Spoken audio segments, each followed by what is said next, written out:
ఈరోజు మనం ఇక్కడ క్షేత్రంలో హయగ్రీవ భగవానుడు, ఆయన శ్రీమన్ మహావిష్ణువు యొక్క అంశ. వారు కూడా గురుతుల్యులే, ఋషి పూజ్యులే, యోగులే. ఇప్పుడు వాళ్ళు దైవత్వాన్ని పొందినటువంటి భగవానుడైనాడు. శ్రీ విద్య సాంప్రదాయంలో వారిని కూడా గురువుగా చూస్తారు. లలితా సహస్రనామం చదివిన వాళ్ళందరికీ విదితమై ఉంటుంది. హయగ్రీవ అగస్త్య సంవాదే అని వస్తుంది కదా, వాస్తవమేనా? లలితా సహస్రనామం అనే ఒక మహా వేద సత్యాన్ని ఇచ్చింది హయగ్రీవ భగవానుడే. తర్వాత శ్రీ గురు దక్షిణామూర్తి. దక్షిణామూర్తి గురించి ఎంతమందికి తెలుసు? చేతులు లేపండి.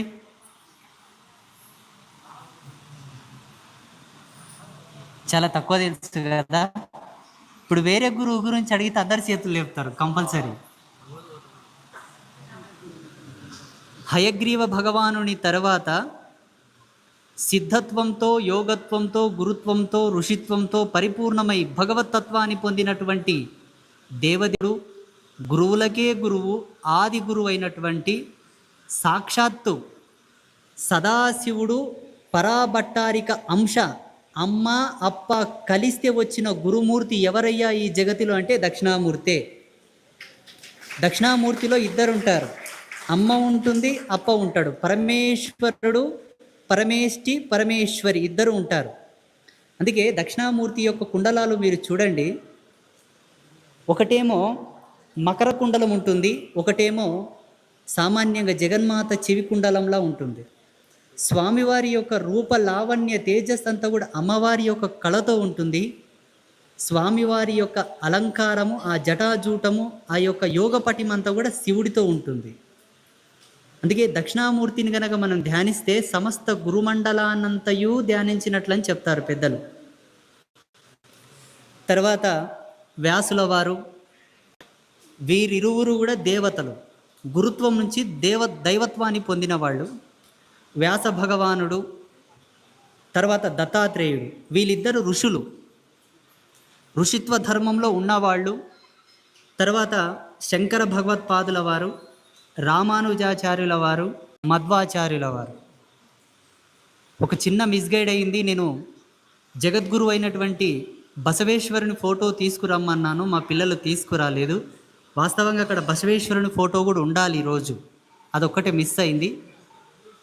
వచ్చే సంవత్సరం జగద్గురు అయినటువంటి బసవేశ్వరుని యొక్క ఫోటో కూడా మనం ఇక్కడ పెట్టాలి. ఎందుకోసం ఇంతమందిని మనం ఇక్కడ పెట్టి పూజిస్తున్నామంటే మానవాళికి అర్థం కావాలి. ప్రతి గురు పౌర్ణిమకి నేను ఎవరిని కొలుసుకోవాలి, ఎవరిని పూజించాలన్నప్పుడు అంబాత్రయ క్షేత్రానికి వచ్చిన వాళ్ళందరికీ వీళ్ళు కనబడితే తప్పకుండా వాళ్ళు కూడా వాళ్ళ ఇళ్లలో వీరు ఇంతమంది గురువుల్లో ఏ ఒక్క గురువు ఫోటో అన్న పెట్టుకొని వాళ్ళను పూజించుకుంటారు. ధర్మసత్యం మా మనసుకు కలిగి ప్రపంచానికి ఒక సరియగు గురుధర్మాన్ని తెలియపరచాలని చెప్పి ఇంతమంది గురు పూజ్యులను ఇక్కడ పెట్టి పూజ చేశాము ఉదయం.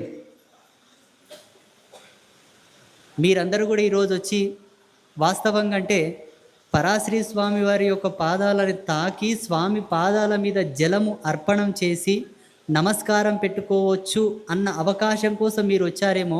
కానీ ఇంతమందిని ఇక్కడ మీకు దర్శనం చేయించి వీరి యొక్క కృపా విశేషము చేత మీరందరూ బాగుండాలని చెప్పేసి మేము ఏర్పాటు చేశామన్నమాట.